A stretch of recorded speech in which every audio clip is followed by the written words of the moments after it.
Hello प्यारे बच्चों, क्या हाल चाल। उम्मीद है आप लोग अच्छे होंगे। तो आज की इस वीडियो लेक्चर में हम बात करने वाले हैं 12th केमिस्ट्री की चैप्टर नंबर 8 की, जो कि है एल्डिहाइड, कीटोन तथा कार्बोक्सिलिक एसिड। और इस चैप्टर का आज हम आखिरी टॉपिक पढ़ने वाले हैं। लेकिन ये चैप्टर का आज ये आखिरी लेक्चर नहीं है। आखिरी टॉपिक का मतलब ये है कि इसमें हम सीखेंगे क्या, एसिटिक एसिड या सिरका बनाने की औद्योगिक विधि क्या होती है। इसके बाद आपको एक और लेक्चर दिया जाएगा जिसमें इस चैप्टर के जितने भी इंपॉर्टेंट नेम रिएक्शन है, टोटल 7 नेम रिएक्शन है। और आपको पता है कि बोर्ड एग्जाम में नेम रिएक्शन बहुत ज्यादा इंपॉर्टेंट होता है और बहुत ज्यादा पूछा भी जाता है। ज्यादा नंबर का नहीं पूछा जाएगा, लेकिन अगर 3 से 4 नेम रिएक्शन भी इस चैप्टर के आ रहे हैं तो आपको पढ़ना होगा। क्लियर। और बहुत सारे नेम रिएक्शन है इस चैप्टर के जो हर बार पूछे जाते हैं या हर साल रिपीट होते हैं। क्लियर। तो चैप्टर का आखिरी लेक्चर स्टार्ट करेंगे, लेकिन इससे पहले हमने आपको इसी चैप्टर के 3 इंपॉर्टेंट लेक्चर दे दिए हैं। जिसमें पहले लेक्चर में हमने देखा था एल्डिहाइड क्या होता है, दूसरे लेक्चर में हमने देखा कि फॉर्मल्डिहाइड क्या होगा, और थर्ड लेक्चर में हमने एसीटोन बनाने की प्रयोगशाला विधि को देखा है। ये तीनों ही लेक्चर अगर आपने नहीं देखा है तो आप प्लेलिस्ट से जाके देख सकते हैं। प्लेलिस्ट का नाम है क्लास 12 केमिस्ट्री 2027 के नाम से प्लेलिस्ट बनाई गई है। अभी तक पूरे केमिस्ट्री के चैप्टर 1 से लेके चैप्टर 8 तक जितने भी टॉपिक या वीडियो पढ़ाए गए हैं वो सभी टॉपिक और वीडियो आपको उसी प्लेलिस्ट में देखने को मिल जाएगा। क्लियर। आप टॉपिक को स्टार्ट करेंगे, लेकिन उससे पहले अगर आप हमारे चैनल पर नए हो तो चैनल को सब्सक्राइब कर देना, ताकि ऐसी ही इंफॉर्मेटिव और इंपॉर्टेंट वीडियोस आपके पास आती रहे। ज्यादा से ज्यादा वीडियो कर दो शेयर, ताकि और भी लोग जुड़ जाएं। बाकी अपने कमेंट शेयर आउट आप यहाँ यूट्यूब पे भी पूछ सकते हैं, या हमारा इंस्टाग्राम आईडी भी है मेडिको साक्षी मिश्रा नाम से, वहां पे भी अपने डाउट्स पूछ सकते हैं। क्लियर। आप समझते हैं कि आखिर ये एसिटिक एसिड यानी कि जो सिरका है उसको औद्योगिक विधि यानी कि लैब में कैसे बनाया जाता है।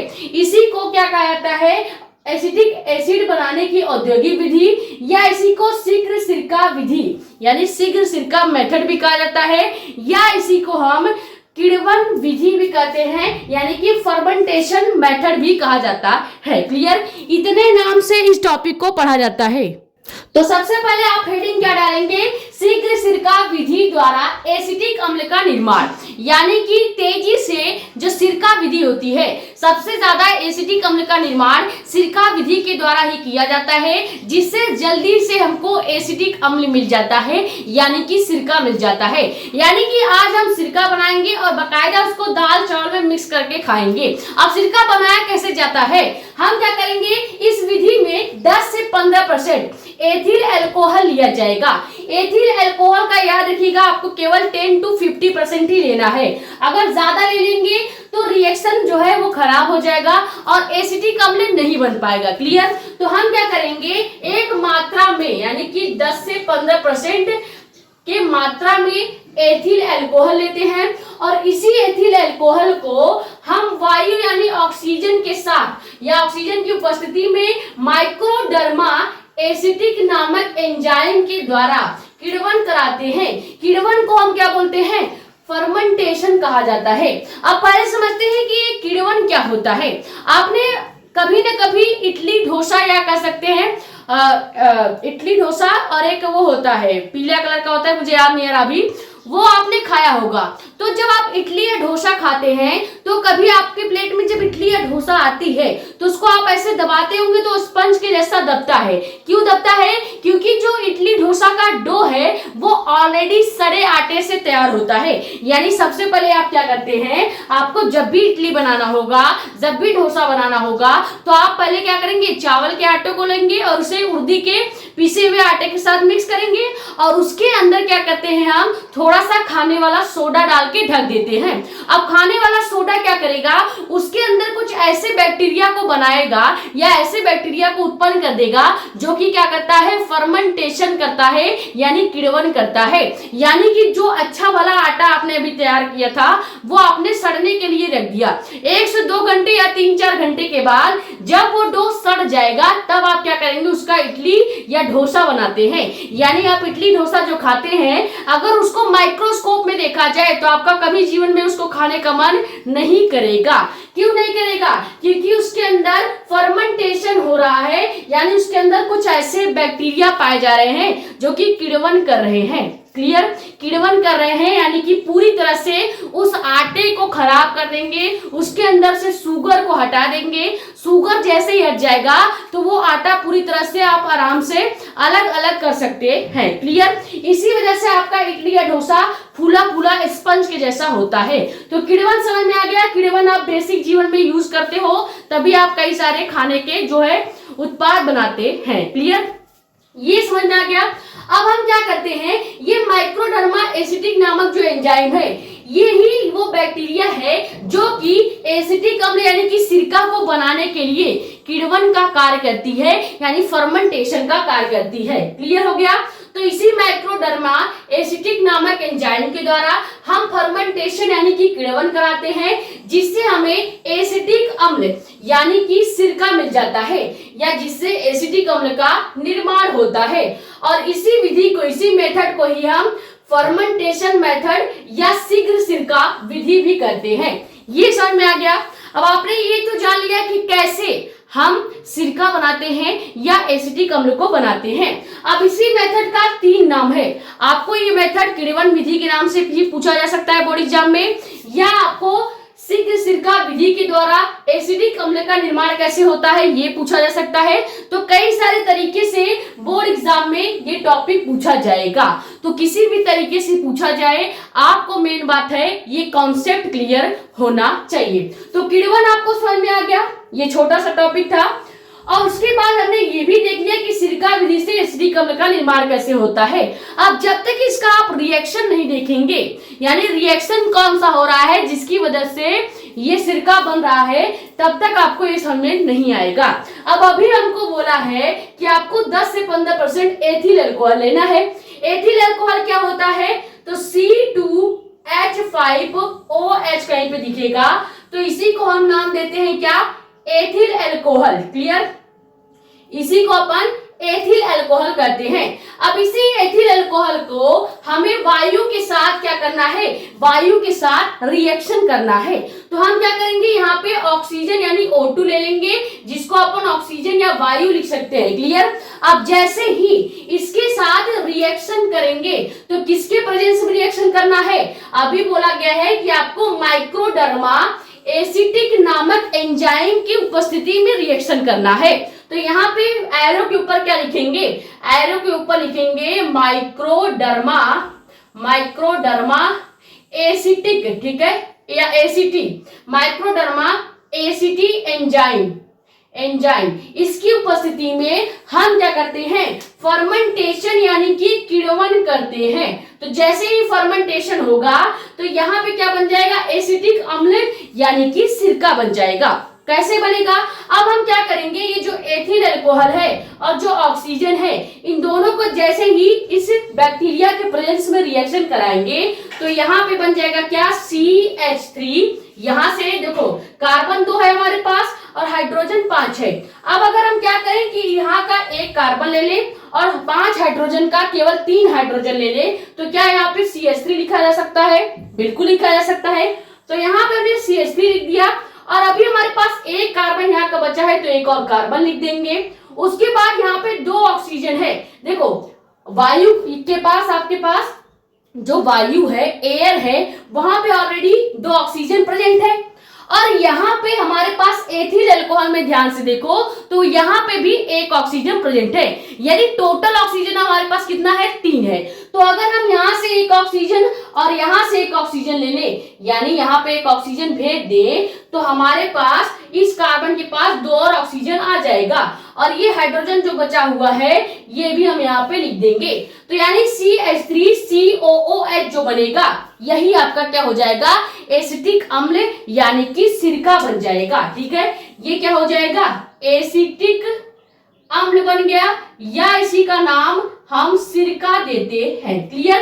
अब यहाँ पे रिएक्शन कंप्लीट नहीं हुआ है, हमारे पास 1 ऑक्सीजन बच रहा है, और यहाँ पे देखो H5 था जिसमें से 3 हमने हाइड्रोजन लिया था, तो तो यानी यहाँ का अभी H2 बचा है, तो जो यहाँ पे H2 बचा है वो लिख लेंगे और यहाँ वायु का जो एक ऑक्सीजन बचा है वो लिख लेंगे, यानी कि लास्ट में वाटर मॉलिक्यूल भी बाहर निकल जाएगा। ये हो गया कंप्लीट रिएक्शन कि कैसे रिएक्शंस की मदद से हम एसिटिक अम्ल या सिरका को बनाते हैं। समझ में आ गया? कुछ नहीं करना था, बस आपको एथिल अल्कोहल लेना है और उस एथिल अल्कोहल की क्रिया ऑक्सीजन के प्रेजेंस में करनी है, यानी उसका रिएक्शन आप वायु के प्रेजेंस में करेंगे और किसके मदद से करेंगे?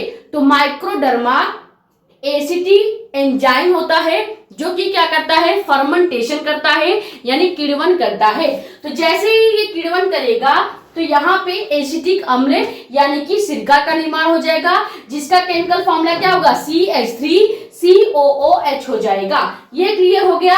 अब जब हम सिरका का निर्माण यहाँ पे रिएक्शन की मदद से देख लिए हैं, तो अब देखते हैं कि लैब में कैसे इसको बनाया गया होगा, यानी इसका प्रॉपर डायग्राम देखेंगे और इसको बनाने की विधि अब आपको लिखनी होगी। यानी कि अगर आपसे बोर्ड एग्जाम में पूछा जाए कि एसिटिक अम्ल बनाने की विधि क्या है या एसिटिक अम्ल बनाने की प्रयोगशाला विधि व रासायनिक गुण लिखिए, तो सबसे पहले आपको क्या करना पड़ेगा?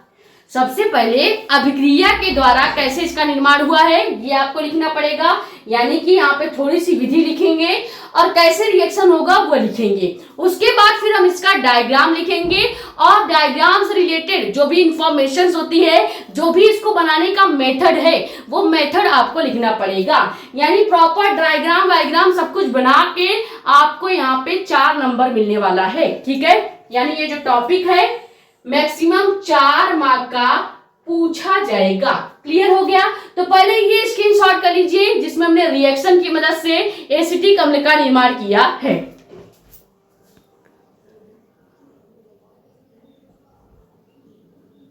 तो अब आप हेडिंग क्या डालेंगे? विधि। विधि में सबसे पहले हम क्या करेंगे? डायग्राम समझते हैं। अगर आपको डायग्राम समझ में आ जाएगा, यानी आपको लैब मेथड समझ में आ गया है कि एसिटिक अम्ल का निर्माण लैब में कैसे हुआ है। ठीक है, सबसे पहले क्या करते हैं, जब इस चीज का हम निर्माण लैब में करते हैं तो हम यहाँ पे एक लकड़ी का पात्र यानी कि लकड़ी का गिलास ले लेंगे या लकड़ी का बड़ा बर्तन ले लेते हैं। क्लियर? तो ये जो ब्लैक कलर आपको ग्लास जैसा दिख रहा है, ये क्या है? ये लकड़ी का पात्र है या लकड़ी का बर्तन है। क्लियर? अब लकड़ी का बर्तन है तो ये इसका जो किनारा है, क्या इसको हम लकड़ी का दीवार कह सकते हैं? बिल्कुल कहेंगे। तो ये हो गया लकड़ी का पात्र और ये हो गई उसकी दीवारें। क्लियर? अब इस लकड़ी के पात्र में हम क्या करते हैं? इस लकड़ी के पात्र में सबसे पहले हम क्या करेंगे, जो आपका चीड़ की लकड़ी होती है, चीड़ की लकड़ी आपने देखा है, आप कई लोग तो चीड़ का पेड़ ही नहीं देखे होंगे। ये यहाँ पे डायग्राम में लगा रही हूँ, देखो इस डायग्राम में ये चीड़ का जो पेड़ है वो छोटा सा है। क्लियर? अब ज्यादातर ये पेड़ आपको गार्डन में या बड़े जो पार्क बनाए जाते हैं वहां पे देखने को मिलेगा। जैसे लखनऊ में एक पार्क है जनेश्वर पार्क के नाम से, वहां पे ये पेड़ कई सारे लगाए गए हैं और ये पेड़ होता कैसा है, तो इसमें नुकीले नुकीले डंठल नुमा पत्ती आपको देखने को मिल रहे होंगे जो कांटे के जैसा होता है। ठीक है, अब ये चीड़ का पेड़ जब छोटा है तो ऐसा होगा और जब बड़ा हो जाएगा तो कुछ ऐसा दिखेगा। क्लियर? छोटा होगा तो पूरा ग्रीन दिखेगा और बड़ा होगा तो इसमें लकड़ी दिखने को मिलेगी, मोटी लकड़ी। क्लियर? अब इसी मोटी लकड़ी का हम क्या करते हैं, छीलन बनाते हैं। छीलन बनाने का मतलब क्या है कि लकड़ी का बुरादा बनाएंगे और इस बुरादे को ही, यानी चीड़ की लकड़ी का ये जो बुरादा आपको दिख रहा है, इस बुरादे को सबसे पहले जो पुराना सिरका हमारे पास रखा होगा उसमें भिगोएंगे। अब आपको पता है कि पुराने सिरके में ऑलरेडी माइक्रोडर्मा एसिटिक एंजाइम प्रेजेंट है, तो जैसे ही चीड़ के लकड़ी की बुरादे में हम क्या करेंगे, सिरका को मिक्स करेंगे, तो जो सिरका के अंदर माइक्रोडर्मा एसिटी नामक एंजाइम है ये ऑलरेडी क्या होगा, चीड़ के लकड़ी में आ जाएगा या चीड़ के लकड़ी के ऊपर आ जाएगा। क्लियर?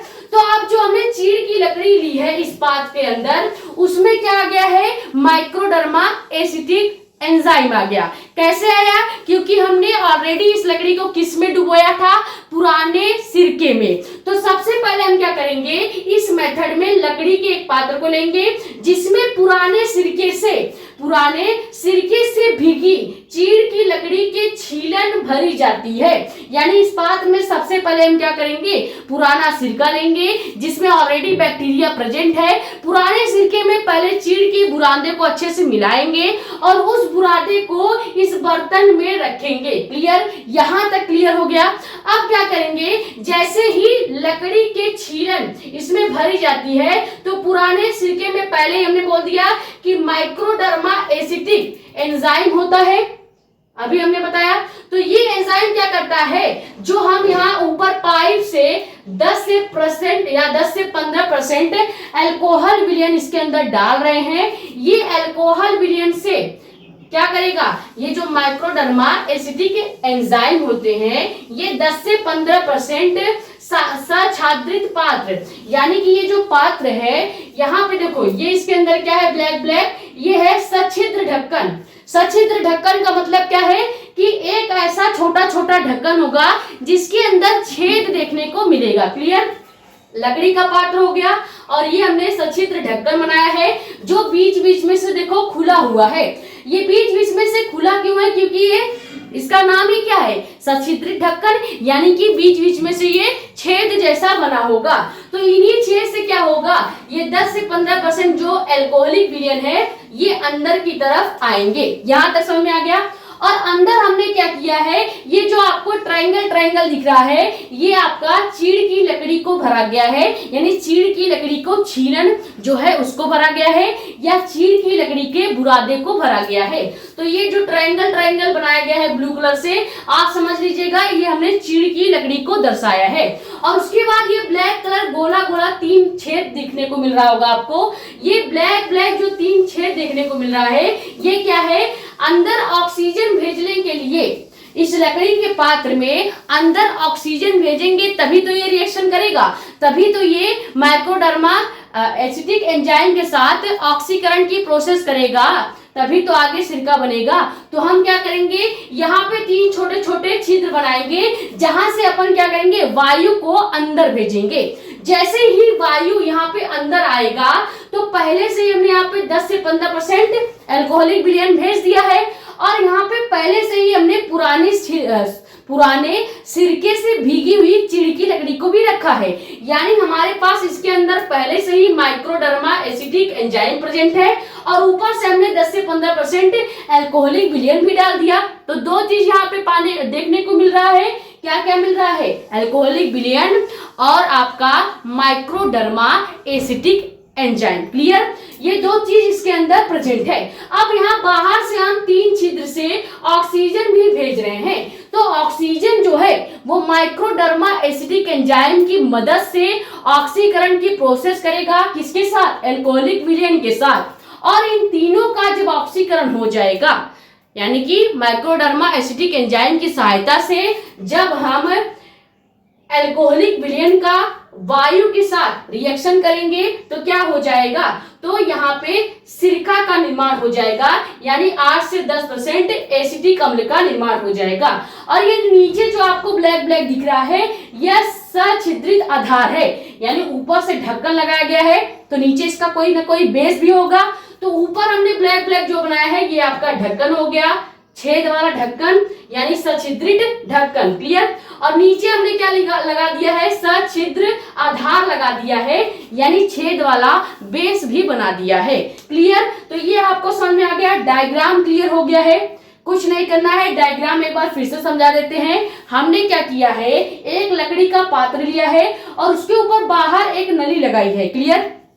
अब बाहर की नली से हम 10 से 15% या 8 से 10%, आप यहाँ 10 से 15% भी लिख सकते हो या 8 से 10% भी लिखा जा सकता है। क्लियर? तो 10 से 15% अल्कोहलिक विलयन को हम सबसे पहले अंदर भेजेंगे और इस पात्र के अंदर हमने क्या किया है, चीड़ की लकड़ी को पुराने सिरके में भिगोकर ऑलरेडी इसके अंदर भरा है। क्लियर? अब आपको पता है कि जो सिरका बन चुका है वो कैसे बनता है, माइक्रोडर्मा एसिटिक एंजाइम की मदद से। तो माइक्रोडर्मा एसिडिक एंजाइम ऑलरेडी इस पात्र में क्या है, प्रेजेंट है, और ऊपर से अल्कोहल भी आ रहा है। तो अल्कोहल और माइक्रोडर्मा एंजाइम ये दो यहाँ पे प्रेजेंट है। अब अगर बाहर से हम यहाँ पे वायु भी भेज दें, ऑक्सीजन भी भेज दें, तो क्या ऑक्सीजन और अल्कोहल, अभी शुरू में ही बताया था कि एथिल अल्कोहल ऑक्सीजन के साथ रिएक्ट करेगा, ऑक्सीकरण होगा माइक्रोडर्मा एसिडिक एंजाइम की मदद से, और फिर क्या हो जाएगा, सिरका का निर्माण हो जाएगा। तो वही पूरा प्रोसेस इसके अंदर होता है। और लास्ट में एक छोटी सी और नली लगाई गई है, जहां पे एक छोटा सा ग्राही पात्र रखा गया है, जो कि क्या करता है, जैसे ही एसिडिक अम्ल बन जाएगा 8 से 10%, तो उसे कलेक्ट करके रख लेगा, उसे संरक्षित या ग्राही पात्र में एकत्र करके रख लेगा। यहां तक क्लियर हो गया। अब विधि में वही चीजें आपको लिखनी है जो डायग्राम में अभी आपने देखा। तो हम लिखेंगे क्या, सबसे पहले हेडिंग डालेंगे विधि यानी कि मेथड। इसमें लिखेंगे कि इस विधि में लकड़ी के बने एक पात्र में पुराने सिरके से भीगी चीड़ की लकड़ी के छीलन भरे जाते हैं। अब चीड़ की लकड़ी क्या है, कैसा दिखता है, ये सब हमने आपको दिखा दिया है, क्लियर। तो चीड़ की लकड़ी के छीलन को भरा जाएगा, और पुराने सिरके में पहले से ही माइक्रोडर्मा एसिडिक एंजाइम होता है।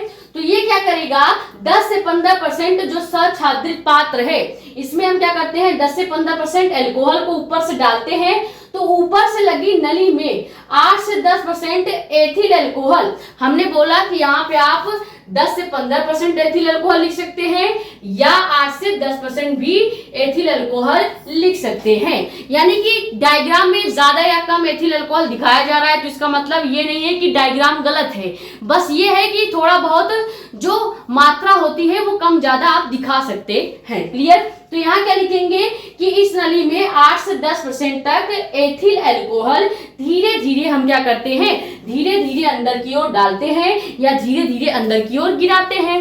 अब यहाँ पे क्या लिखेंगे कि नीचे से एक नली द्वारा, नीचे से ये जो देखो छोटा छोटा 3 छिद्र दिखाई दे रहा है, इसको हम नली नाम देते हैं, क्लियर। तो नीचे से एक नली द्वारा ऑक्सीजन यानी वायु को प्रवाहित किया जाता है। अब इन तीनों नली से हम क्या करेंगे, अंदर ऑक्सीजन भी भेज देंगे। तो ऑक्सीजन जैसे ही भेजा जाएगा, तो अंदर क्या है, माइक्रोडर्मा एसिडिक एंजाइम, इसकी सहायता से वायु द्वारा एथिल अल्कोहल का ऑक्सीकरण होगा। पहले से ही एंजाइम प्रेजेंट है, और यहाँ पे अल्कोहल भी भेज दिया गया और ऑक्सीजन भी भेज दिया गया। तो ऑक्सीजन जो है अल्कोहल को ऑक्सीकृत करेगा, किसके प्रेजेंस में, माइक्रोडर्मा एसिडिक एंजाइम की सहायता से या उसके प्रेजेंस में। तो यही चीज लिखेंगे कि माइक्रोडर्मा एसिडिक एंजाइम की सहायता से वायु द्वारा एथिल अल्कोहल के ऑक्सीकरण से एसिटिक अम्ल प्राप्त होता है। और इस प्रक्रिया को यानी इस पूरे मेथड को जब बार बार दोहराया जाता है, तब क्या होता है, एसिटिक अम्ल जो है वो 8 से 10% विलयन प्राप्त हो जाता है। यानी पहले एसिटिक अम्ल का 10 से 15% ही विलयन होता है, लेकिन जब इस मेथड को बार बार करेंगे तभी जाके 8 से 10% एसिटिक अम्ल या सिरका हमको मिलेगा। और इसे ही हम क्या कहेंगे, इस एसिटिक अम्ल को ही सिरका कहा जाता है। क्लियर हो गया। तो हमने रिएक्शंस की मदद से भी एसिटिक अम्ल यानी सिरका का मदद करके सिरका को बना के देख लिया। उसके बाद फिर डायग्राम भी आपको समझा दिया कि कैसे लैब में इसे बनाया जाता है और क्या इसका मेथड होता है बनाने का, वो भी हमने आपको लिख के बता दिया है। क्लियर। इसमें अगर कोई भी चीज आपको समझ में नहीं आई है तो आप हमसे पूछ सकते हैं, ठीक है। ये स्क्रीनशॉट कर लीजिए। फिर देखते हैं इसका एक और टॉपिक है जो कि बोर्ड एग्जाम में पूछा जाता है। आपसे पूछा कैसे जाएगा इस टॉपिक से क्वेश्चन, आपसे पूछा जाएगा कि एसिटिक अम्ल बनाने की औद्योगिक विधि व इसका रासायनिक गुण लिखिए। तो हमने औद्योगिक विधि तो पूरे अच्छे से देख लिया, इसका डायग्राम भी देख लिया, इसकी विधि भी देख ली, और सबसे पहले इसका अभिक्रिया से कैसे निर्माण हुआ था एसिटिक अम्ल का, वो भी हमने देख लिया। तो यानी कि औद्योगिक विधि हमने डिटेल में देख ली है। अब हमें केवल इनका केमिकल प्रॉपर्टी देखना है, यानी एसिटिक अम्ल का केमिकल प्रॉपर्टी क्या होगा या रासायनिक गुण क्या होगा वो देखते हैं। और आपको पता है कि जितने भी केमिकल प्रॉपर्टी हमने बताए हैं, मैक्सिमम 3 केमिकल प्रॉपर्टी आपको याद करना होता है, क्योंकि बोर्ड एग्जाम में सीधा साफ लिख देगा कि आप इसका 3 केमिकल प्रॉपर्टी लिखिए या इस टॉपिक का 3 केमिकल केमिकल प्रॉपर्टी लिखिए। तो 3 केमिकल प्रॉपर्टी आपको याद होने चाहिए एसिटिक अम्ल का। क्लियर, ये स्क्रीनशॉट कीजिए, फिर देखते हैं कि इसके केमिकल प्रॉपर्टीज क्या हैं।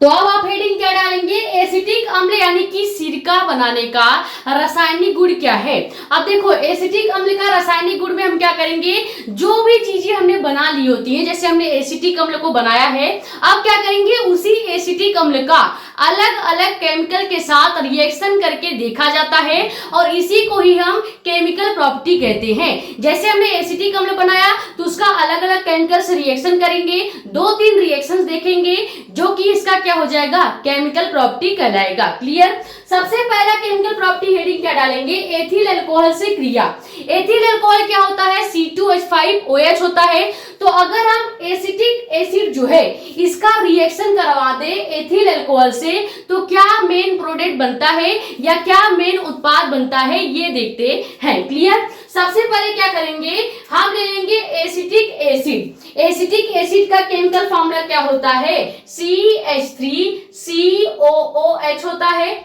अभी हमने शुरू में ही बना के बताया है, तो इसका नाम लिख देंगे क्या, एसिटिक अम्ल हमने ले लिया। ठीक है, अब इसका रिएक्शन हमको करवाना है एथिल अल्कोहल के साथ। तो जैसे ही एसिटिक अम्ल की क्रिया एथिल अल्कोहल के साथ की जाती है या एथिल अल्कोहल से करने पर एथिल एसीटेट मिलता है, यानी मेन प्रोडक्ट क्या मिल जाएगा, एथिल एसीटेट मिल जाएगा। तो हम इसका रिएक्शन करवा देते हैं C2H5OH के साथ और ये क्या हो जाएगा, एथिल अल्कोहल हो जाएगा। ठीक है, एथिल अल्कोहल हो जाएगा।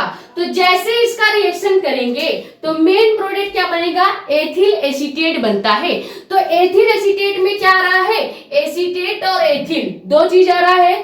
तो यहां से अगर हम CH3COO ये पूरा का पूरा जो केमिकल फॉर्मूला है इसको इधर लिख दें तो क्या एसीटेट हो जाएगा, यानी CH3COO, इसको हम क्या पढ़ते हैं, एसीटेट पढ़ते हैं। क्लियर, अब ये जो हाइड्रोजन बच रहा है इसको हम यहाँ OH के पास भेज दे रहे हैं और इस C2H5 को यहाँ पे हाइड्रोजन की जगह भेज देंगे। आपको पता है कि जब कहीं भी हमें कोई भी अलग कंपाउंड जोड़ना होता है तो यहाँ से हाइड्रोजन को रिप्लेस करना होगा। तो हाइड्रोजन को हम भेज देंगे OH के पास और यहाँ पे C2H5 यानी एथिल ग्रुप जो है वो यहाँ एसीटेट से आके जुड़ जाएगा। तो ये पूरा कंपाउंड क्या बन जाएगा, ये पूरा कंपाउंड एथिल एसीटेट बन जाएगा। क्या बन जाएगा, एथिल एसीटेट बन जाएगा। यही हमको मेन प्रोडक्ट बनाना था। क्लियर, अब रिएक्शन यहाँ पे कंप्लीट नहीं हुआ है, हमने इस हाइड्रोजन को OH के पास जो भेजा है तो लास्ट में H2O भी बन जाएगा, क्योंकि एक हाइड्रोजन ऑलरेडी प्रेजेंट है, एक यहां से भेज देंगे तो कितने हाइड्रोजन हो गए, 2 हाइड्रोजन हो गए। क्लियर, और एक ऑक्सीजन यहाँ पे पहले से ही प्रेजेंट था, तो लास्ट में वाटर मॉलिक्यूल भी बन जाएगा। ये हो गया पहला केमिकल प्रॉपर्टी एसिटिक अम्ल का। क्लियर, इसमें करना क्या था कि एसिटिक अम्ल लेना है, यानी कि CH3COOH, ये पूरा हो जाएगा एसिटिक अम्ल का केमिकल फॉर्मूला। अब एसिटिक अम्ल का केमिकल फॉर्मूला तो ये है, लेकिन अगर हाइड्रोजन को हटा दिया जाए तो इसी को एसीटेट पढ़ा जाएगा, CH3COO को। क्लियर, हाइड्रोजन लगा देंगे तो एसिटिक अम्ल, हाइड्रोजन को हटा देंगे तो केवल एसीटेट पढ़ा जाएगा। और हमको बनाना था क्या, एथिल एसीटेट। तो हम क्या करेंगे, एसीटेट यहाँ पे लिख देंगे, यानी CH3COO को लिख देंगे और एथिल एसीटेट बनाना था तो लास्ट में एथिल ग्रुप को भी जोड़ देंगे। क्लियर, ये हो गया पहला केमिकल प्रॉपर्टी। इसका स्क्रीनशॉट कर लीजिए, फिर सेकंड केमिकल प्रॉपर्टी देखते हैं।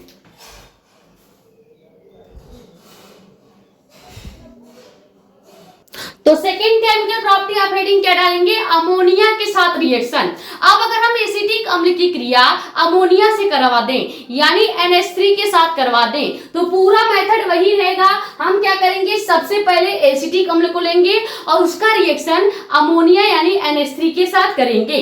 तो सबसे पहले क्या कर लेते हैं, हम ले लेते हैं CH3COOH, जिसको नाम दिया जाता है एसिटिक एसिड यानी एसिटिक अम्ल। क्लियर, अब इसका रिएक्शन सबसे पहले हमें करना है, अमोनिया के साथ करना है। तो जैसे ही यहाँ पे NH3 के साथ यानी अमोनिया के साथ इसका रिएक्शन किया जाएगा तो पहला प्रोडक्ट क्या बनेगा, अमोनियम एसीटेट बनेगा। अब हमने पहले ही बता दिया है कि अगर एसिटिक अम्ल में से हाइड्रोजन हटा के केवल CH3COO को लिखा जाए तो इसको एसीटेट पढ़ा जाता है। ठीक है, तो यहाँ पे रिएक्शन करेंगे तो यहाँ से हम क्या करेंगे, एसिटिक अम्ल का हाइड्रोजन हटा देंगे और यहाँ से CH3COO ले लेंगे, ये हो जाएगा क्या, एसीटेट। क्लियर। अब यहाँ पे जो हाइड्रोजन हमने हटाया है इसको हम अमोनिया के पास भेज देंगे यानी NH3 के पास भेज देंगे। तो NH3 के पास H कितना है, 3 है। तो अगर एक और हाइड्रोजन भेज दिया जाए तो क्या ये अमोनिया जो है इसके पास 4 हाइड्रोजन हो जाएगा, यानी यहाँ पे NH4 हो जाएगा।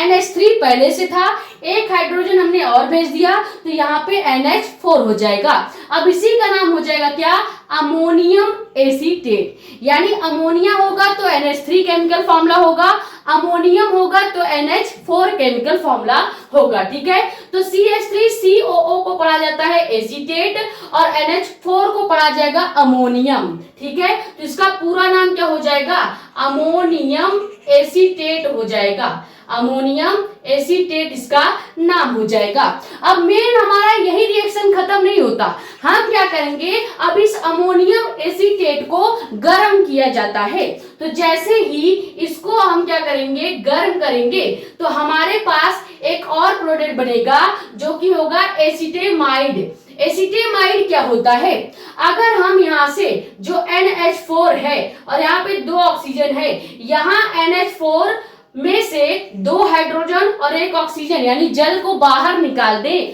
तो जो भी यहाँ पे बचेगा वो हो जाएगा आपका एसीटेमाइड। क्लियर। तो यहाँ से अगर हम 1 ऑक्सीजन निकाल दें और 2 H2 निकाल दें यानी वाटर को बाहर निकाल दें, यानी H2O बाहर निकाल दिया तो हमारे पास क्या बच गया, यहाँ पे CH3 बच जाएगा और CONH2 बच जाएगा। क्लियर, क्योंकि हमने NH4 का 2 हाइड्रोजन निकाल दिया है। देखो 2 हाइड्रोजन हमने बाहर कर दिया और इधर से 1 ऑक्सीजन को भी बाहर कर दिया। तो जब NH4 का 2 हाइड्रोजन बाहर निकाला जाएगा तो हमारे पास केवल NH2 बच जाएगा। तो यहाँ पे NH2 हो गया और CH3 पहले से था और CO भी पहले से था। क्लियर। तो ये जो CH3CONH2 बना है इसी का नाम हो जाएगा एसीटेनेमाइड। क्लियर, यानी एसीटेमाइड इसका नाम हो जाएगा। ये क्लियर हो गया, बस इतना ही रिएक्शन आपको करना था और लास्ट में वाटर मॉलिक्यूल भी निकला है। ये समझ में आ गया। अब लिखेंगे क्या, इसकी हिंदी लिखेंगे कि एसिटिक अम्ल की क्रिया अमोनिया के साथ कराने पर। देखो हिंदी लिखना बहुत आसान है, अगर आपको रिएक्शन समझ में आ रहा है तो आप खुद ही रिएक्शन से ही देख के हिंदी लिख सकते हैं। लिखना क्या होगा कि एसिटिक अम्ल की क्रिया अमोनिया से कराने पर अमोनियम एसीटेट प्राप्त होता है या अमोनियम एसीटेट बनता है और इसी अमोनियम एसीटेट को दोबारा गर्म करने पर एसीटेमाइड बनता है जिसका केमिकल फॉर्मूला CH3CONH2 होता है। ऐसा इसलिए होता है क्योंकि अमोनियम एसीटेट के फॉर्मूले से अगर हम H2O को बाहर निकाल दें यानी जल को बाहर निकाल दें तो जो भी कंपाउंड बनेगा वही आपका क्या हो जाएगा, एसीटेमाइड हो जाएगा। बस इतना ही हमने यहाँ पे लिखा हुआ है। क्लियर, ये स्क्रीनशॉट कर लीजिए। ये हो गया सेकेंड इंपॉर्टेंट केमिकल प्रॉपर्टी। ये बहुत इंपॉर्टेंट केमिकल प्रॉपर्टी है क्योंकि कभी कभी एसीटेमाइड कैसे प्राप्त होता है, आपसे पूछा जाएगा कि क्या होता है जब एसिटिक अम्ल की क्रिया अमोनिया से कराई जाती है, क्या होता है जब वाले रिएक्शन में इसको बहुत पूछा जाता है, इसीलिए इसको हमने इंपॉर्टेंट रिएक्शन में भी रख दिया है। क्लियर, ये स्क्रीनशॉट कीजिए। फिर आखिरी केमिकल प्रॉपर्टी देखेंगे और इसी के साथ चैप्टर 8 का पूरा टॉपिक आपका कंप्लीट हो जाएगा।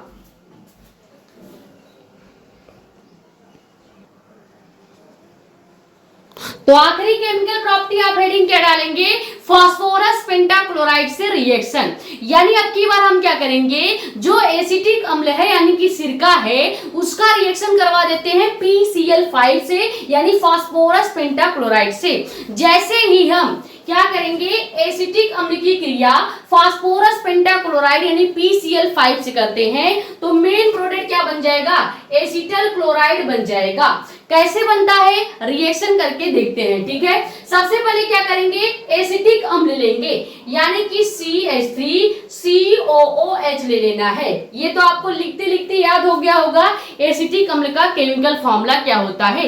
ये केमिकल फॉर्मूला आपको कमेंट में बताना है। ठीक है, तो यहाँ पे इसका नाम क्या लिख देंगे, एसिटिक अम्ल लिख देंगे। क्लियर। अब इसी एसिटिक अम्ल की क्रिया हमको PCl5 से करानी है यानी फास्फोरस पेंटाक्लोराइड से करानी है। तो यहाँ पे लगाएंगे प्लस और लिखेंगे PCl5। ठीक है, इसका नाम क्या हो गया, फास्फोरस पेंटाक्लोराइड हो गया। ठीक है, फास्फोरस पेंटाक्लोराइड इसका नाम हो जाएगा। जैसे ही रिएक्शन करेंगे यहाँ पे एसिटल क्लोराइड बनेगा। एसिटल क्लोराइड कैसे बनेगा, यहाँ से CH3CO को पूरा इधर लिख लेंगे तो यहाँ पे CH3CO हो गया है। अब PCl5 में देखा जाए तो क्लोरीन यानी कि Cl कितना है, 5 ठो है। तो अगर यहाँ से एक क्लोरीन को यहाँ पर भेज दिया जाए इसके पास तो यहाँ पे क्या हो जाएगा, CH3COCl हो गया। अब CH3COCl को ही एसिटल क्लोराइड बोला जाता है, एसिटल क्लोराइड बोला जाएगा। यहां तक समझ में आ गया। लेकिन ये रिएक्शन अभी यहाँ पे कंप्लीट नहीं हुआ है। अभी हमारे पास क्या बचा है, PCl5 था, एक Cl हमने इधर भेज दिया तो यहाँ पे PCl4 बच गया और यहाँ पे पहले से ही OH बचा हुआ है। तो अगर हम यहाँ पे लिखना चाहें तो यहाँ पे हम POCl3 लिख देंगे। ठीक है, यहाँ का ऑक्सीजन हमने इसके पास भेज दिया PCl5 के पास। ठीक है, तो जब PCl5 के पास ऑक्सीजन हम भेज देंगे तो यहाँ पे POCl3 लिखा जा सकता है और एक क्लोरीन जो है ये Cl4 पहले से प्रेजेंट है। देखो PCl पहले 5 था तो एक Cl हमने भेजा यहाँ पे इसके पास तो हमारे पास 4 Cl बच गए।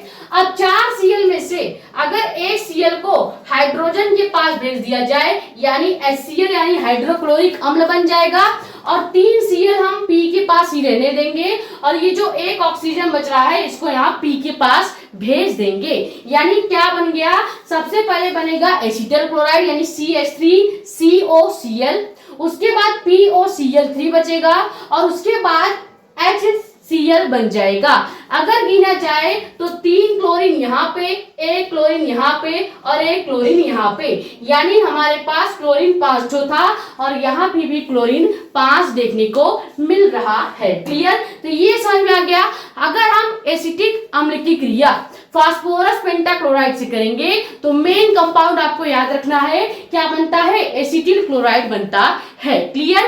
तो ये हमने कंप्लीट कर लिया चैप्टर नंबर 8। टोटल 4 लेक्चर में ये चैप्टर कंप्लीट हो गया है। अब इस चैप्टर के 7 इंपॉर्टेंट नेम रिएक्शन बच रहे हैं जो कि आपको लेक्चर 5 में कवर करा दिए जाएंगे। अगर चैप्टर की बात करें तो चैप्टर आपका आज ही खत्म हो गया है, लेकिन इसके कुछ इंपॉर्टेंट नेम रिएक्शन है जो कि मैं हर चैप्टर के जितने भी इंपॉर्टेंट नेम रिएक्शंस होते हैं चैप्टर खत्म होने के बाद एक अलग लेक्चर देकर उसे कंप्लीट करवाती हूँ। ठीक है, तो ये आपका जो लेक्चर 5 होगा ये एक्स्ट्रा लेक्चर के नाम से आप कर सकते हैं, क्योंकि एक्स्ट्रा लेक्चर में हम क्या करवाते हैं, जितने भी इस चैप्टर के नेम रिएक्शंस होंगे इंपॉर्टेंट वाले वो सभी आपको कवर करवाए जाएंगे। क्लियर। तो आई होप ये वीडियो लेक्चर आपके लिए हेल्पफुल रहा होगा। इसमें हमने देखा सबसे पहले एसिटिक अम्ल का रिएक्शन के दौरान कैसे निर्माण होता है, फिर उसके बाद देखा कि लैब विधि में यानी कि प्रयोगशाला में कैसे इसको डायग्राम की मदद से बनाया गया है और इसकी विधि क्या होती है, मेथड क्या होता है इसको बनाने का, वो देखा। और सबसे लास्ट में हमने देखा इसकी केमिकल प्रॉपर्टी। क्लियर। ये तीनों ही केमिकल प्रॉपर्टी बहुत ज्यादा इंपॉर्टेंट है क्योंकि बोर्ड एग्जाम में एज इट इज पूछे जाएंगे तो आपको आना चाहिए। क्लियर। तो अगर वीडियो लेक्चर समझ में आई है या वीडियो पसंद आई है तो वीडियो को लाइक कर दीजिएगा, नए हैं तो चैनल को सब्सक्राइब कर देना ताकि ऐसी ही इंफॉर्मेटिव और इंपॉर्टेंट वीडियोस आपके पास आती रहे। ज्यादा से ज्यादा वीडियो कर दो शेयर ताकि और भी लोग जुड़ जाएं। बाकी अपने कमेंट्स डाउट आप यहाँ पे या हमारा इंस्टाग्राम आईडी भी है मेडिको बैंक साक्षी मिश्रा नाम से, वहां पे भी अपने डाउट्स पूछ सकते हैं। ठीक है, ये स्क्रीनशॉट कर लीजिए। मिलते हैं कल के वीडियो लेक्चर में जिसमें हम इस चैप्टर के सभी इंपॉर्टेंट नेम रिएक्शन कवर करेंगे।